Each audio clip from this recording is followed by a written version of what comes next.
우리는 지난 시간에 신부의 발이 아름답다고 그랬습니다. 신부의 발이 아름다운데 신을 신은 발이 아름답다 그랬어요. 그의 발걸음이 아름답다고 그랬습니다. 그래서 이 신을 신었다는 것은 순종의 발걸음, 항상 순종할 준비가 되어 있는 그의 발걸음이 아름답다, 그것입니다. 그래서 주님 제가 여기 있습니다, 이런 자세라고 그랬습니다. 주님 제가 여기 있습니다, 다른 사람 시키지 말고 저에게 일 맡겨주십시오. 주님 저 말고요 다른 사람 많이 있는데 왜 꼭 저를 시키려고 하십니까? 저는 일하고 싶지 않습니다. 그게 아니라 주님 제가 여기 있습니다, 제가 여기 있습니다. 하나님 다른 사람 찾지 마시고 저에게 일 주십시오, 제가 다 하겠습니다. 이런 마음을 가진 그 발이 아름답다 그랬습니다. 특별히 여기 어떤 발이냐면 복음을 들고 나가는 복음의 발이다 그랬어요. 그래서 평안에 예비한 것으로 신을 신고, 그래서 항상 이 평안의 복음에 예비한 것으로 신을 신고, 하나님께서 보내시는 곳은 그 이유가 뭐냐면 복음을 전하라고 나를 그곳에 보낸 것입니다. 그래서 우리는 항상 그곳에 존재하면서 하나님의 메시지로 존재해야 되는 거예요. 어느 직장으로 보냈습니다. 그럼 직장에 어떤 하나님의 메시지가 들어간 거예요. 사람들이 우리의 삶을 보면서, 우리의 성품을 보면서 하나님의 메시지를 읽을 수 있어야 돼요. 하나님은 자비로우시다, 하나님은 오래 참으신다, 하나님은 사랑이 무한하시다, 하나님은 구원하기를 기뻐하신다. 하나님의 메시지를 읽을 수 있는 그런 존재론적 삶, 편지란 말입니다. 우리가 편지예요. 그래서 다른 사람들이 우리를 볼 때 하나님의 메시지를 읽고 소망의 메시지를 읽고 비밀을 가진 자처럼 우리를 신기하게 봐야 돼. 다르네? 왜 다르지? 뭐가 다르지? 어디가 다르지? 그 비밀이 뭘까? 알고 싶은 사람, 비밀을 가진 사람이에요. 우리는 세상 속의 사람 중에 하나가 아니에요. 굉장히 특별한 사람들이라는 것입니다. 그래서 그 신을 신은 발로 그곳에 존재하는 거예요.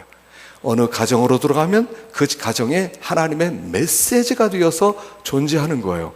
가정의 모든 사람들이 우리를 보면서 하나님의 메시지를 읽어야 되는 거예요. 하나님은 참 자비로우시다, 하나님은 참 위대하시다 하는 메시지를 전하는 사람, 그 발이 아름답다 그랬습니다. 또 넓적다리는 둥글어서 마치 보석과 같다 그랬어요. 그래서 이 넓적다리는 힘을 상징한다고 그랬습니다. 그래서 견고한 힘, 흔들리지 않은 힘, 세상에 많은 풍조가 있더라도 흔들리지 않은 견고한 믿음을 가진 그 발이 아름다운데, 그 넓적다리가 아름다운데, 그 견고함은 어디서 나오냐 하면 하나님의 신실하심을 믿는 데서 나오는 것이다 그랬어요. 그래서 예수를 믿는 사람은 견고한 거예요. 예수를 믿는 사람들은 이 세상에 흉흉하다 하더라도, 세상 풍조는 나날이 갈리어도 나는 내 믿음 지키겠습니다, 이 고백을 가진 사람들이다 하는 거예요. 그런데 그 고백은 내 신념에서 나오는 게 아니라 하나님의 신실하심, 또 신실하신 하나님의 말씀, 거기에서부터 견고함이 나오는 것이다 그랬어요. 그래서 하나님을 믿는 자는, 하나님의 말씀을 믿고 하나님의 말씀을 믿는 자는 흔들리지 않은 거예요. 그래서 여호와를 믿어라, 그의 선지자를 신뢰해라, 그리하면 너희가 흔들리지 않을 것이다. 하나님의 말씀을 붙든 자. 우리 하나님은 거짓말하지 않으세요. 사람이 거짓말을 치지요, 하나님은 거짓말하지 않아요. 하나님은 전능하기 때문에 거짓말을 할 필요가 없어요. 하나님이 전능하지 못하면 거짓말해야 돼요. 말해놓고 지키지 못하고 상황이 안 되면 거짓말로 어떻게 넘겨야 돼요. 근데 우리 하나님은 전능하시기 때문에 거짓말을 하실 필요가 없어요. 그래서 하나님은 거짓말하지 못하는 분이셔요. 그래서 그의 말씀은 1.1획이라도 없어지지 아니하고 반드시 다 이루리라 하는 거예요. 그걸 붙들고 나가는 자는 견고한 겁니다. 사람들이 뭐라고 한다 하더라도, 세상이 어떻게 움직인다 하더라도 하나님의 말씀을 붙든 자는 견고한 것이다, 흔들리지 않는다, 분명히 어떤 환경에서도 서 있을 수 있다, 그것이 아름답다 그랬습니다. 세 번째는 배꼽은 마치 둥근 잔과 같다고 그랬죠. 그리고 그 둥근 잔에는 섞인 포도주가 가득 차다고 그랬습니다. 그래서 섞인 포도주가 가득 찬 잔과 같은 하나님의 은혜로 충만한 사람, 그 사람이 아름다운 사람이다 그랬어요. 그래서 우리는 하나님 앞에 하나님의 은혜를 구하러 나온 거예요. 지금 오늘 하나님 앞에 나온 이유는 뭐냐면, 마음 가운데 하나님 저에게 은혜를 베풀어 주십시오. 하나님의 은혜가 아니면 살 수 없습니다. 하나님이 나를 좀 만나 주십시오. 하나님 답답해서 견딜 수가 없습니다. 하나님 저는 살 수가 없습니다. 하나님 저를 좀 불쌍히 여겨주십시오. 이런 마음으로 나온 거예요. 맞죠? 그냥 난 거 아니죠. 하나님의 은혜를 구하고 하나님의 도움을 구하기 위해서 주님 앞에 나오신 거 맞지요? 하나님께 그렇게 나오는 거예요. 하나님 저 좀 도와주세요. 그래서 어떤 자에게 은혜를 베풀어 주시냐면 하나예요. 하나님의 은혜 받을 수 있는 비결은 하나입니다. 간절한 마음이에요. 빈 그릇. 하나님은 빈 그릇만큼 은혜를 주시는데, 내가 빈 그릇을 가지고 오면 빈 그릇을 채워주시는 분이에요. 그래서 조그만 그릇 가지고 오면 그 조그만 그릇을 채워주실 것입니다. 그런 하나님이 나에게 큰 은혜가 필요합니다, 정말 하나님 저를 불쌍히 여겨주십시오 하고 큰 그릇을 가져오면 그 큰 그릇에 하나님의 은혜를 가득 채워주시는 거예요. 그래서 하나님의 은혜를 받을 때는 빈 그릇을 갖고 나오는 거예요. 하나님 저는 빈들의 마른 풀 같습니다. 저 좀 불쌍히 여겨주십시오. 내가 세상을 이렇게 저렇게 돌아다녀 봤는데 세상에서 소망을 찾으려고 애를 썼는데 소망을 찾을 수 없었습니다. 그러나 이젠 주님 앞에 나왔습니다. 당신이 은혜 베풀면 살고 은혜 베풀지 않으면 난 죽습니다. 이런 자 하나님이 은혜 베풀어 주는 거예요. 12년 동안 혈루증을 앓던 여인이 여러 의사들 찾아다녔습니다. 의사들 찾아다니면서 돈을 많이 썼습니다. 이 의사에게 처방전을 받고 돈을 갖다 주고 저 의사에게 처방전 받고 돈 갖다 주고, 그런데 고치지를 못했어요. 12년 동안. 그러다 마지막에 주님이 지나간다는 말을 듣고, 저 주님의 옷가에 손만 대더라도 내가 은혜를 입겠다. 그리고 그 손에 옷을 대는 순간 하나님의 능력이, 하나님의 은혜가 그 여인에게 쫙 들어가는 거예요. 주님이 돌아보시면서 누가 내게 손댔느냐? 제자들이, 예수님 이렇게 많은 사람이 예수님 한번 만져보려고 저렇게 손대는데 누가 됐냐고 그러면 누가 나서겠습니까? 아니다. 그냥 손댄 게 아니다. 간절하게 손댄 여자 하나가 있다. 그 사람 나와라 그러는 거예요. 그러니까 여자가 엎드리면서 접니다. 그랬을 때 하나님이 그에게 은혜를 부어주시는 거예요. 여러분, 주님 앞에 많이 나와도요, 은혜 받는 사람은 한계가 있어요. 많은 사람이 주님 앞에 나옵니다. 예수님이 세상에 계실 때 예수님을 따라다녔던 사람들이 수만 명인데 다 은혜 받은 거 아니에요. 삭개오가 주님 만나러 갔더니 너무 사람이 많아서 도무지 주님의 얼굴을 볼 수가 없었다고요. 그래서 옆에 뽕나무에 올라가서 얼굴 한번 보려고 뽕나무에 올라간 거 아니에요. 중풍병자를 친구 4명이 들고 왔는데 사람이 너무 많아서 갈 수가 없어요. 그래서 천장을 뜯은 거 아니에요. 주님을 쫓아다녔던 사람은 이제까지 많았다는 겁니다. 주님을 따라다녔던 사람이 다 은혜 받았어요? 아니에요. 은혜 받은 사람은 몇 명이었어요. 여리고성에 들어가서 은혜 받은 사람은 삭개오 한 사람이었다고요. 은혜 다 받는 거 아니에요. 하나님 앞에 나왔으니까 다 복 주시겠거니, 다 구원해 주시겠거니. 무슨 말씀이세요? 그렇지 않아요. 하나님께 정말 간절하게 나와야 돼요. 하나님, 저 좀 불쌍히 여겨주세요. 주의 이름을 부르는 자는 구원을 얻으리라 할 때 그 부른다는 얘기는 뭐냐면, 새끼 새가 어미가 왔을 때 엄마 나에게 먹을 것 좀 주세요 짹짹짹짹 거리는 거라고요. 그렇게 부르짖는 자에게 하나님이 구원을 주신다는 거예요. 그냥 주시면 좋고 아니면 말고 뭐 이런 게 아니라 주님 저 좀 만나주세요. 하나님 저 좀 불쌍히 여겨주세요. 저 좀 지나치지 말아주세요. 하나님 저는 정말 하나님의 은혜가 필요한 사람이에요. 그렇게 나올 때 하나님이 은혜를 주신다는 거예요. 우리에게 필요한 은혜를 주시고 그리고 그 은혜의 힘으로 모든 것을 다 할 수 있어요.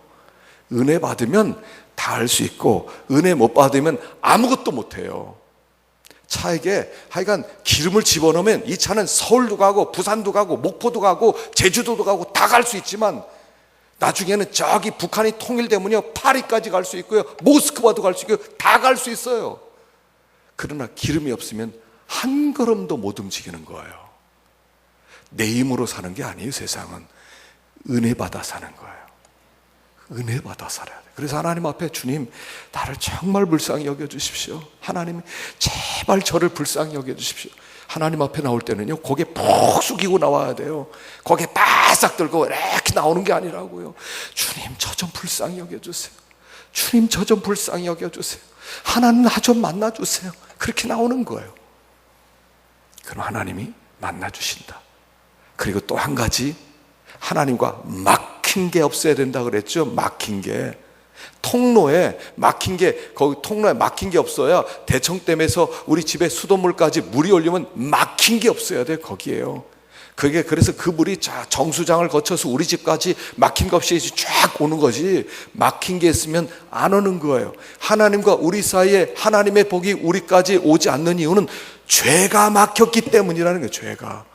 그래서 은혜 받기 위해서 하나님 앞에 나오는 것은 죄를 가지고 나오는 거예요. 하나님 나는 죄인입니다.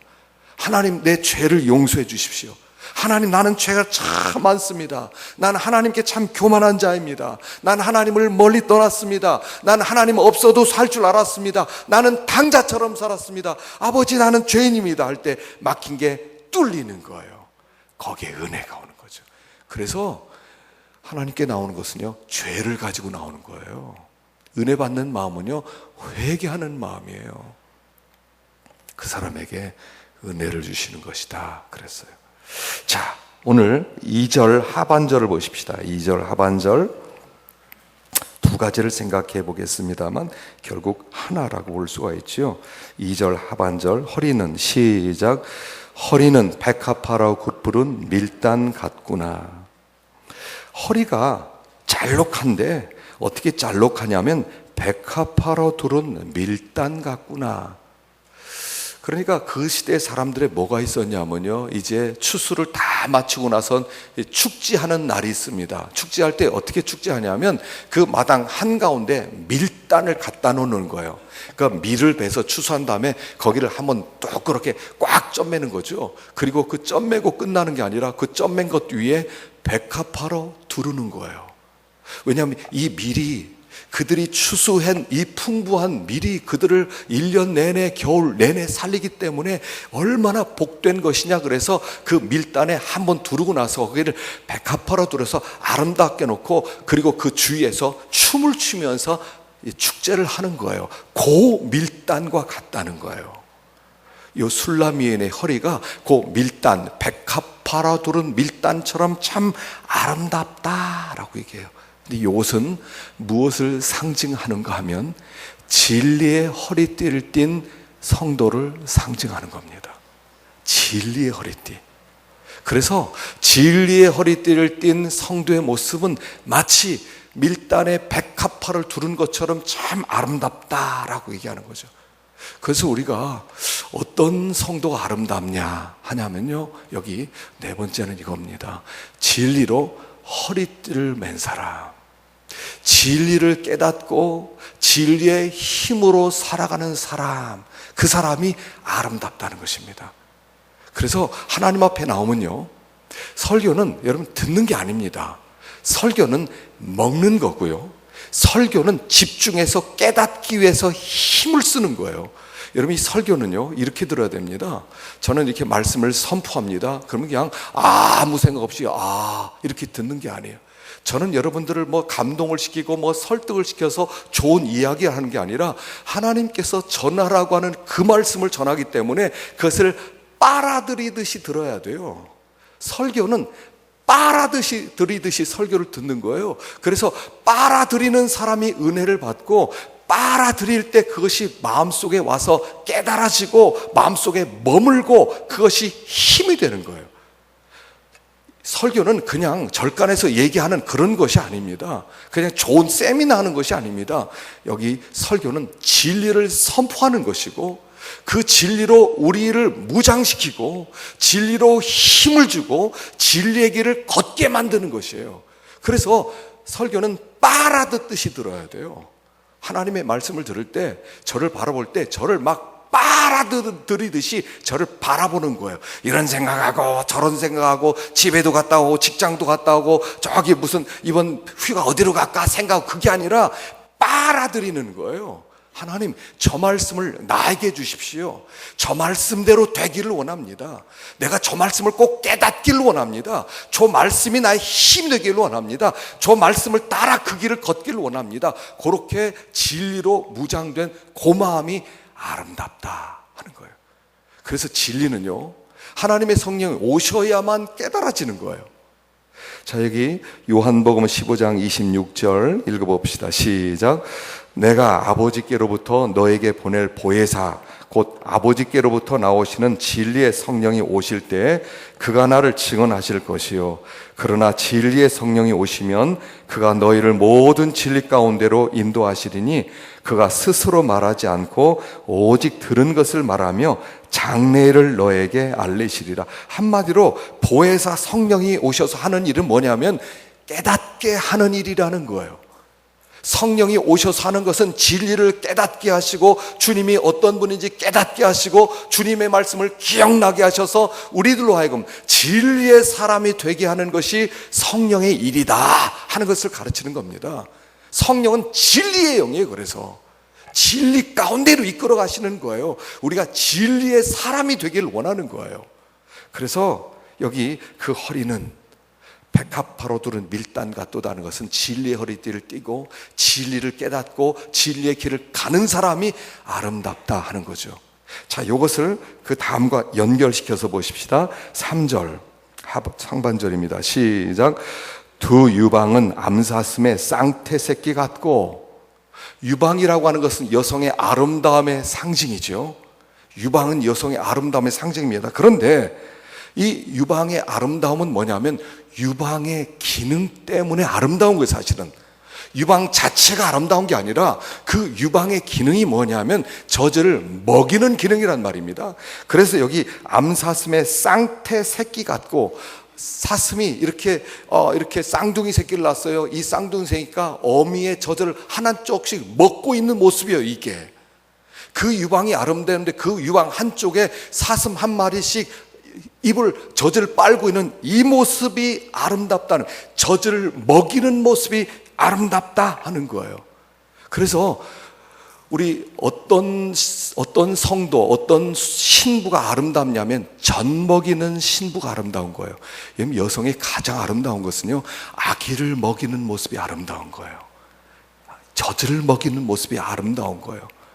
자, 여기 데살로니가 전서 2장 7절 8절 시작. 우리는 그리스도의 사도로서 마땅히 권위를 주장할 수 있으나 도리어 너희 가운데에서 유순한 자 되어 유모가 자기 자녀를 기름과 같이 하였으니 우리가 이같이 너희를 사모하여 하나님의 복음뿐 아니라 우리의 목숨까지도 너희에게 주기를 기뻐함은 너희가 우리의 사랑하는 자 됨이라. 바울이 이 데살로니가 성도들에게 엄마가, 유모가 자식에게 젖먹이 아이에게 젖먹이는 것처럼 내가 그렇게 먹였다 하는 거죠. 그래서 어떤 신부가 아름답냐면 젖먹이는 신부, 말씀으로 양육하는 신부, 깨달은 진리를 나누어주는, 가르치는 신부, 이 사람이 지금 아름답다는 거예요. 자, 그래서 여기 허리와 두 유방은 연결이 되는 것 같아요. 허리는 진리의 허리띠고, 진리를 깨닫고 진리의 길을 걸어가며 진리로 말미암아 힘을 얻는 사람이라면, 이 두 유방은 그 깨달은 진리를 나누어주고 진리를 먹이는 사람을 얘기하는 거죠. 그래서 우리가 진리를 나눠주는 사람이 되라는 거예요. 하나님 앞에 나와서는요, 어느 정도까지 진리를 아셔야 되냐면 그냥 들었어, 대충 알았어, 뭐 저런 것은 목사님이 아는 거야, 이런 게 아니라 평신도를 가르칠 만큼 돼야 돼요. 그만큼 돼야 아름다운 거예요.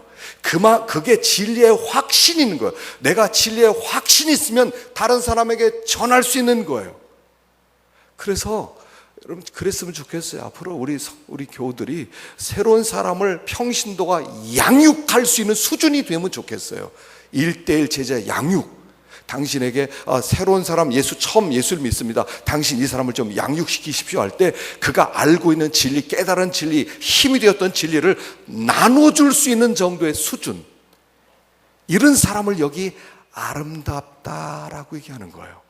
그러니까 내가 누구에게 가르칠 정도 되려면 내가 그 진리를 깨닫고 진리로 무장되고 그 진리가 힘이 되고 진리의 길을 걷는 사람이란 뜻이라는 거예요. 그래서 교회는요, 둘 중에 하나라는 겁니다. 가르치든지 배우든지예요. 여러분, 가르치든지, 가르칠 자신 없어요? 그럼 배우세요. 성서대에 있으면 배우세요. 저거 다 합니다. 그래, 그럼 가르치세요. 가르치는 건 못하겠는데 그럼 배우세요. 배우든지 가르치든지. 교회는 항상 이거예요. 여러분, 배우든지 가르치든지 하세요. 가르칠 자신 없으세요? 배우세요. 많이 배우셨어요? 가르치세요. 둘 중에 하나예요. 이게 진리로 무장된 성도의 모습이에요. 여러분, 가르치실랍니까? 배우실랍니까? 잘 배우는 사람은 잘 가르칠 수 있어요. 그래서 가르침의 은사가 있는 사람은 배움의 은사가 있는 분이에요. 잘 배울 수 있는 사람은 가르치는 은사가 있는 거예요. 하나님 이것을 하나로 주셨어요. 그래서 배움의 은사와 가르침의 은사는 같은 은사예요. 여러분, 어떻게 하고 있습니까? 가르치고 있습니까? 배우고 있습니까? 배우고 있습니까? 배우셨다, 나 안다, 그러면 그때부터 가르치십시오. 가르치는 과정 속에 더 확실해질 것입니다. 자신이 없으십니까? 조금 더 배우십시오. 배운 다음에 또 가르치십시오. 그런데 우리가 어떤 진리를 배우고 어떤 진리를 가르칠 거냐, 가장 기본적인 게 있어요. 그게 세 가지예요. 오늘 이 세 가지를 말씀드리려고 그래요. 첫째는 구원이에요. 구원의 진리. 이 구원에 대해서 분명히 알아야 돼요. 그냥 예수 믿으면 천국 간다, 이게 구원이 아니에요. 그건 완전히 다 모든 것을 빼버리고 설명한 거기 때문에 예수 믿으면 천국 간다, 그게 구원 얘기가 아니에요. 진짜 구원 얘기는 뭐냐 하면 여기에 베드로서 1장 3절 한번 읽어보십시다. 베드로서 1장 3절 읽어봅시다. 시작. 그의 신기한 능력으로 생명과 경건에 속한 모든 것을 우리에게 주셨으니 이는 자기의 영광과 덕으로서 우리를 부르신 이를 알므로 말미암음이라. 그의 신기한 능력으로, 여기 신기한 능력이라는 것은 신적인 능력으로 생명과 경건에 속한 모든 것을 주신 것, 이게 구원이에요. 하나님께서 우리를 구원하실 때 하나님의 신적인 능력이 작동을 해서 우리에게 생명과 경건에 속한 것을 주시는 사건이 구원이란 말이에요. 그러니까 여기 구원받는 것은 어마어마한 사건이에요. 한 사람이 자기의 죄를 다 씻김을 받고 사죄를 받고 의롭다함을 받고 그리고 하나님의 자녀가 되고 하나님의 영광에 참여하게 되는 이 사건은 어마어마한 하나님의 능력의 결과 얻게 된 구원이라는 거예요. 여러분, 출애굽기에 보면 여러분 출애굽기가 주는 가장 중요한 교훈이 뭐냐면 구원 얘기거든요. 이스라엘 백성이 이 애굽에서 바로의 종로를 타고 있었습니다. 그런데 거기서 바로의 종로를 타던 이스라엘 백성이 어떻게 구원을 얻었느냐 하는 얘기가 나오는 거예요. 어떻게 구원을 받습니까?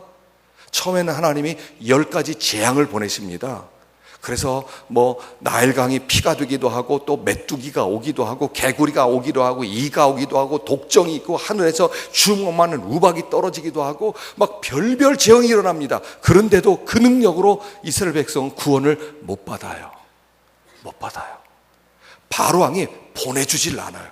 그 정도 해서는 바로왕이 끄떡도 안 해요. 해가 뜨지 아니하고 3일 동안 하여간 캄캄한 그런 밤이 되었는데도 놔주질 않아요.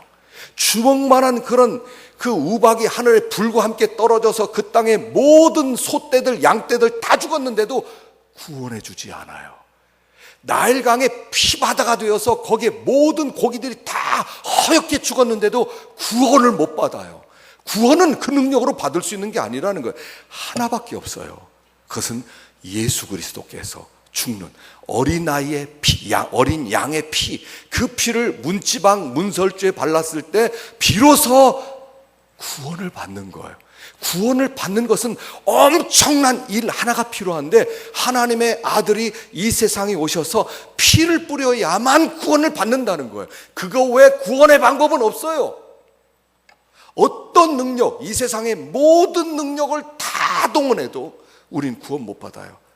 이 세상에 소떼, 양떼, 말, 무슨 나귀 모든 것을 다 죽여서 그 피를 강치로 만들어도 우리는 구원을 못 받아요. 구원은 그렇게 받는 게 아니에요. 구원은 오직 하나님의 아들, 의로운 하나님의 아들이 이 세상에 오셔서 그 피를 뿌리고 그 피의 권세로만 구원을 받는 거예요. 우리가 구원받았다는 것은 하나님의 엄청난 능력, 여기 신적인 신기한 능력이란 신적인 하나님의 전능하신 능력의 나타남, 이런 뜻이란 말이에요. 하나님의 신적인 능력이 나타나서 하나님의 전능한 능력, 하나님의 능력도요 여러 능력이 있지 않습니까? 그런데 그 능력 중에 하나님의 능력 전부, 여러분 이 구원은요 그냥 받는 게 아니에요. 하나님의 능력 전부가 나타나서 나 하나를 건지는 거예요. 나를 지옥에서 꺼집어내는 거예요. 이게 구원이에요.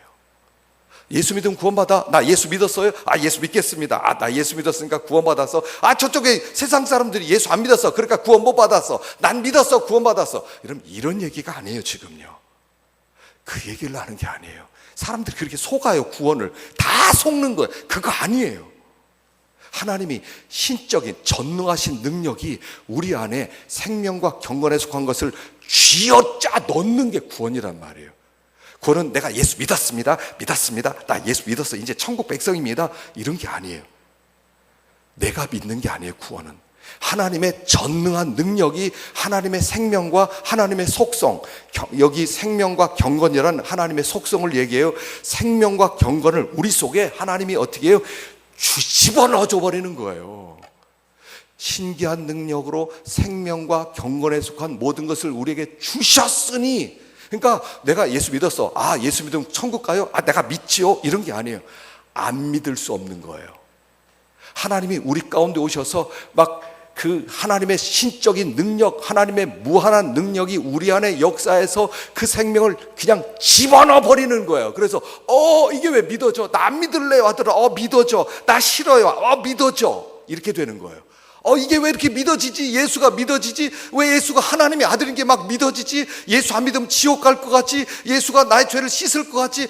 이게 왜 믿어지는 거예요 이게? 나 예수님 부인하고 싶어요. 이 소리가 안 나오는 거란 말이에요. 이게 구원이란 말이에요. 이게 구원. 이걸 알아야 돼요. 이 구원받음, 이 구원받음요 엄청난 역사의 나타남입니다. 이게 오순절이에요. 이게 오순절.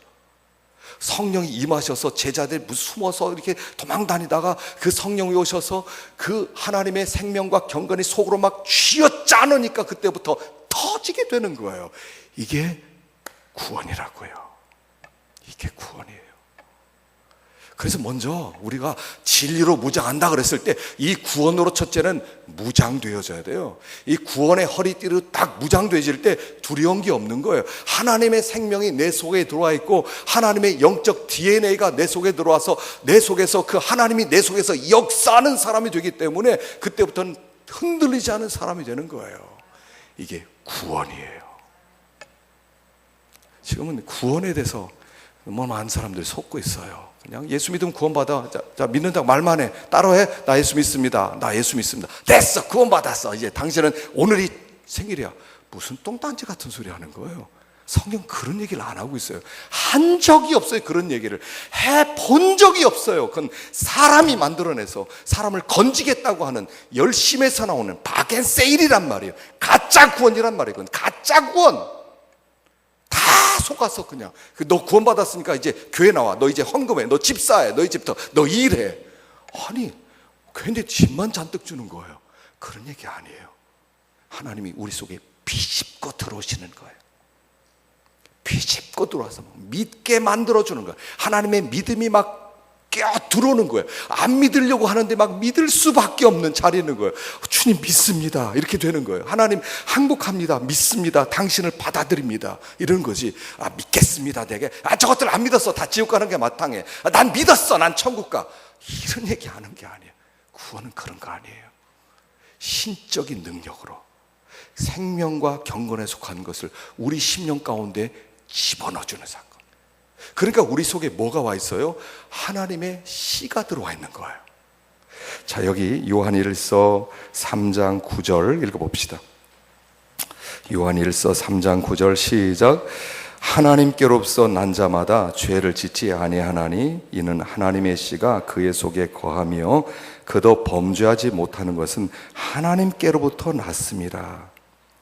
하나님께로부터 난 자마다 죄를 짓지 않는데 왜 짓지 않냐면 하나님의 씨가 그 속에 거하기 때문이다. 여기 하나님의 씨라고 하는 것은요, 이 스페르마라고 하는 것은 곡식 씨앗을 얘기하는 것이기도 하고요.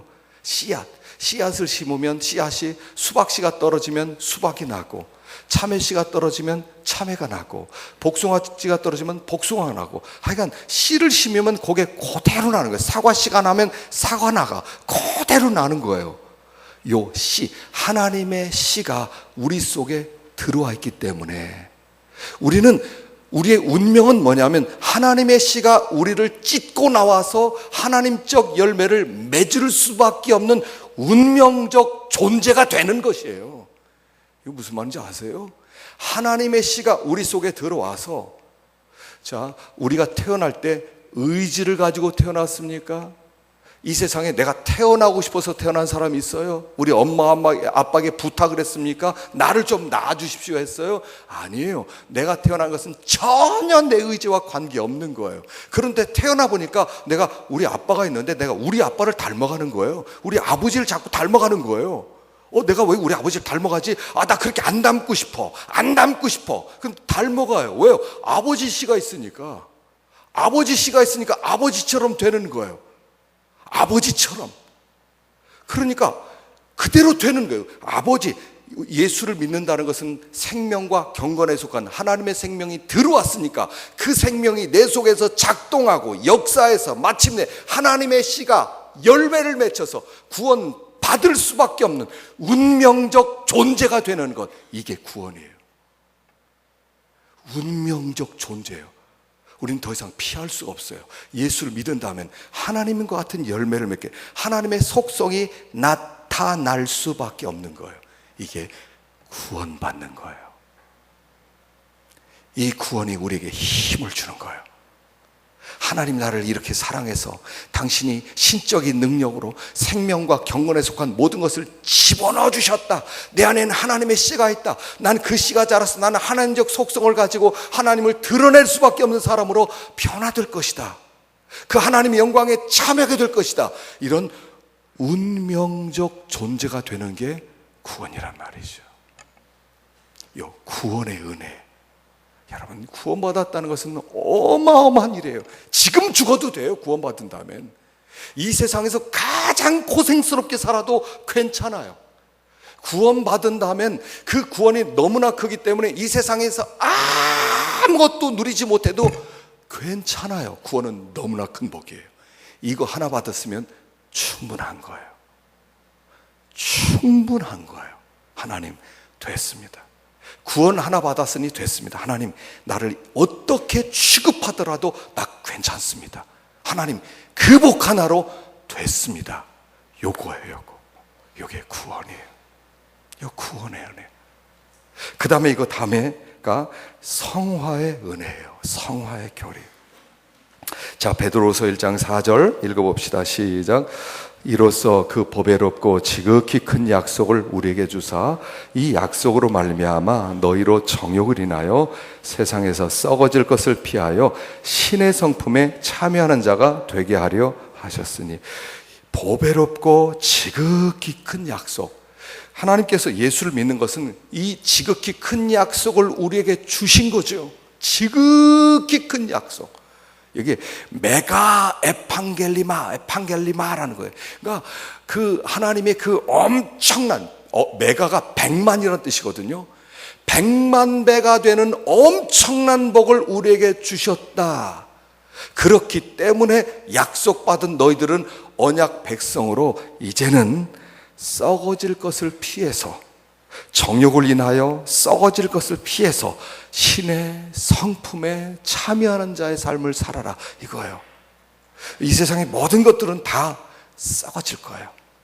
우리가 지금 이렇게 화려하게 보고 이렇게 갖고 싶어하고 이렇게 얻고 싶어하는 모든 것들은 다 어떻게 돼요? 썩어질 거예요.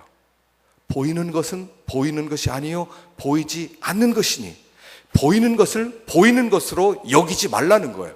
눈에 보이는 이 모든 것을 보이는 것으로 여기지 말라는 거예요. 도리어 보이지 않는 것이 진짜니까 그것을 더 크게 여기라는 거예요. 여러분, 우리가 죽는 순간 지구는 사라집니다. 우주는 사라집니다. 이 지구 언제 사라져요? 이 문명 언제 끝나요? 내가 죽는 순간 문명 끝나버리는 거예요. 그리고 진짜 세계를 보게 될 거예요. 그러니까 이제 우리가 그 약속을, 그 하나님께서 진정한 하나님 나라에 대한 약속을 주셨기 때문에 그 나라는 썩지 않고 더럽지 않고 쇠하지 아니하는 영원한 나라의 약속을 주셨기 때문에 눈에 보이는 것을 목적화하지 말아라, 이런 뜻이에요. 이 세상에 눈에 보이는 것을 목적화시켜서 그걸 얻는 것을 내 삶의 최고의 목적으로 삼지 말라는 거예요. 다 수단이에요. 이제부터는 이 세상의 모든 것은 다 수단이에요. 그것을 통해서 꿈 넘어 꿈이 있는 거예요. 우리는 꿈 넘어 꿈을 위해서 이 세상의 모든 것은 수단화시키는 거예요. 그래서 중요한 것은 뭐다? 신의 성품이다.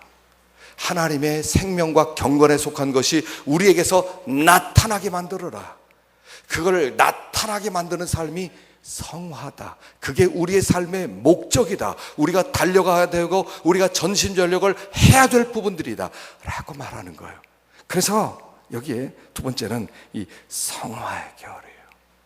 자꾸 그러면요, 우리가 어떻게 되냐면 빌립보서 2장 14, 요한복음 10장 34절 읽어봅시다. 시작.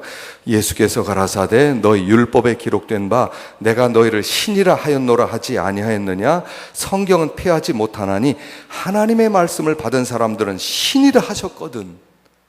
보세요. 뭐라고요? 하나님의 말씀을 받은 사람들을 신이라 하셨거든. 말씀 받은 사람은 다 신이라는 거예요. 하나님의 말씀은 반드시 우리를 신적인 영역으로 이끌어 간다는 거예요. 신의 성품이 나타나도록 만들 거라는 거예요. 이게 말씀의 능력과 권세예요. 이 말씀은 우리 속에서 그냥 말씀이 아니라 이 말씀이 들어오면, 그 말씀이 역사하면 그 말씀은 우리를 신적인 사람으로 변화시키는 힘이 있다 하는 거예요. 그 길을 걸어가는 사람이라는 것이죠. 그래서 빌립보서 2장 13절도 읽어봅시다. 시작. 너희 안에서 행하시는 이는 하나님이시니 자기의 기쁘신 뜻을 위하여 너에게 소원을 두고 행하게 하시나니. 너희 안에서 행하시는 이는 하나님이시니, 이게 무슨 말이냐면 하나님이 우리 속에 하나님의 씨를 심어놨는데 그 씨가 꿈틀거린다는 뜻이에요. 하나님의 씨가 우리 속에서 꿈틀거리고 있는 거예요.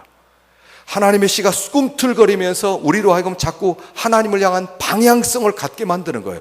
너는 이렇게 사는 게 하나님이 기뻐하는 거야. 너는 이렇게 사랑하는 게 하나님이 원하는 거야. 넌 선하게 사는 것이 하나님이 기뻐하는 거야. 의롭게 넌 살아야만 해. 이게 속에서 자꾸 일을 하고 있단 말이에요. 하나님의 씨가 우리 속에서 일을 하는 거예요. 그러니까 나는 어떻게 해야 돼? 싫어, 가만히 있어. 나 그렇게 안 해. 너 거짓말하지 마. 그러면 나 거짓말할 거야. 너 이렇게 사랑해야 돼. 나 사랑이 싫어. 너 용서해야 돼. 내가 왜 용서해야 돼? 나 싫어. 이거는 뭐냐면 내 속에서 일하는 하나님을 거부하는 것이고, 내 속에서 일하는 하나님과 함께 일하는 거예요. 너 용서해야 돼. 알았어. 나도 용서해야 되는지 알아. 그런데 이게 잘 안 돼. 하나님, 내가 용서하고 싶습니다. 너 사랑해야 돼. 내 사랑해야 되는데 이게 잘 안 됩니다. 하나님, 내 사랑하기를 원합니다. 그래서 함께 일하게 될 때 마침내 어떤 자리로 간다고요? 신적인 자리로 간다는 거예요. 신의 성품의 나타남. 우리가 보통 사람들이 아니에요. 신자가 보통 사람들이 아니에요. 우리들은 놀라운 사람들이란 말이에요. 여러분, 동충하초, 동충하초. 동충하초는요, 이 애벌레가 뭡니까? 버섯의 포자를 먹어요. 그리고 그냥 살았어요. 그런데 겨울이 되니까 그 속에서 이 포자가 그 벌레 속에서 애벌레를 찢고 양분을 해서 거기서 싹이 나오는 거예요. 그게 동충하초예요. 우리 속에 하나님의 씨가 들어왔어요. 그래서 그 하나님의 씨가 언젠가 우리를 찢고 나오는 거예요. 그게 나란 말이에요. 눈에 보이는 이게 내가 아니라, 눈에 보이는 이렇게 생기고 이렇게 생긴 사람이 내가 아니라 진짜 나는 그 속에 있는 내가 있단 말이에요. 이게 참 나란 말이에요. 참 나. 그걸 길러나가는 생활. 나중에는 와, 저 사람은 신과 같다. 저 사람은 하나님의 아들 같다. 여기까지 가는 것이 성화다 하는 거예요. 성화의 생활이다. 마지막 세 번째는 재림의 교리입니다. 우리가 이제 성경은 항상 결론이 재림이에요. 주님 다시 오신다. 주님 다시 오신다. 성경의 결론은 다시 오신다는 거예요. 교회를 재림 공동체라고 불렀어요. 그래서 인사할 때 초대교회는 어떻게 인사했습니까? 마라나타 이렇게 인사했어요. 주님 다시 오십니다. 다른 인사가 필요 없어요. 뭐 안녕하십니까? 잘 지내셨습니까? 사업이 어떠십니까? 이런 거 없어요. 주님 다시 오십니다. 이게 인사예요. 주님 다시 오십니다.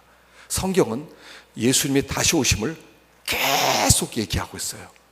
주님의 재림을 처음부터 끝까지 계속 얘기했어요. 창세기부터 얘기하고 있어요. 창세기부터 시작해서 주님의 오심, 세상의 종말을 계속 얘기하고 있어요. 그래서 항상 그날을 준비하는 사람이에요. 이 재림의 교리. 그날은 아무도 몰라요. 도적같이 오셔요. 어떤 사람은요, 알 수 있다고 생각해요. 주님이 오는 날짜는 적당히 알 수 있을 것이다. 몰라요. 예수님도 모른다고 그랬어요. 천사도 모르고 아들도 모르고 하늘에 계신 아버지만 아신다. 그러니까 설마 예수님이 모를 리가 있냐? 삼일체 하나님이 모를 리가 없다. 알 거다. 알면 가르쳐준다. 가르쳐주면 우리는 준비할 수 있다. 이렇게 하는 거예요. 몰라요. 그래서 자꾸 시대적 징조를 또 어떤 사람 얘기해요. 이게 이렇게 되고 이게 이렇게 되니까 오실 때가 된 거 다 됐다고, 성경이 이렇게 된다고 하지 않느냐고. 징조가 분명히 있어요. 그 징조는 세상이 복음이 전거되고 땅끝까지 등되고 환난, 핍박이 오는 거, 우주적 천재 지변이 오는 것이고요. 이단들이 성황하게 돼요. 그러면 오실 때가 적당히 되었다라고 하는데 그때는 언제든 그랬어요. 그래서 정확한 날짜는 몰라요. 단지 준비하는 거죠. 그래서 지난 수요일 날도 말씀드렸습니다. 어떤 사람은 이렇게 3년 놓고 준비하겠대. 3년 놓고. 주님 오시기 3년 전부터 열심히 준비해서 주님 재림 맞게 돼. 천만의 말씀이에요. 슬기로운 5처녀와 미련한 5처녀가 있었어요. 주님이 오셨어요. 그런데 기름이 없었어요. 미련한 처녀들은. 그러니까 기름 좀 달라 그러니까 기름 못 준다. 니네들이 갖고 사와라. 사러 간 사이에 주님이 오셨어요. 그래서 미련한 처녀는 재림을 고대하였지만 그들은 주님을 맞지 못했어요. 왜냐하면 기름이 없었어요. 기름이 뭐라고 그랬어요? 기름은 마지막 날 준비하는 게 아니에요. 평소에 준비하는 거예요. 평소에 믿음으로 산 모든 것들이 다 기름이 되는 거예요. 믿음으로 살지 못한 것들은 다 기름이 안 되는 거예요. 이미 기회는 다 지나가 버린 거예요. 평소에 재림을 준비하라는 거예요. 마지막 날 열심히 전도하겠다. 마지막 날 며칠 낳고 열심히 하겠다. 틀렸어요. 그걸로는 안 돼요. 평소에 기회를 주었을 때 기름을 준비해야 되는 거죠. 그래서 이 재림의 은혜. 여러분, 가장 아름다운 성도는 진리로 무장된 성도가 아름다운 것입니다. 그리고 그 진리를 먹이는 성도가 아름다운 것입니다. 우리는 지금 마지막 때를 살고 있습니다. 주님 곧 오십니다. 준비된 성도가 되어야 돼요. 하나님 앞에 섰을 때 부끄럼 없는, 그 구원에 부끄러움이 없는 그런 신부가 되기를 간절히 축원합니다. 기도하십시다.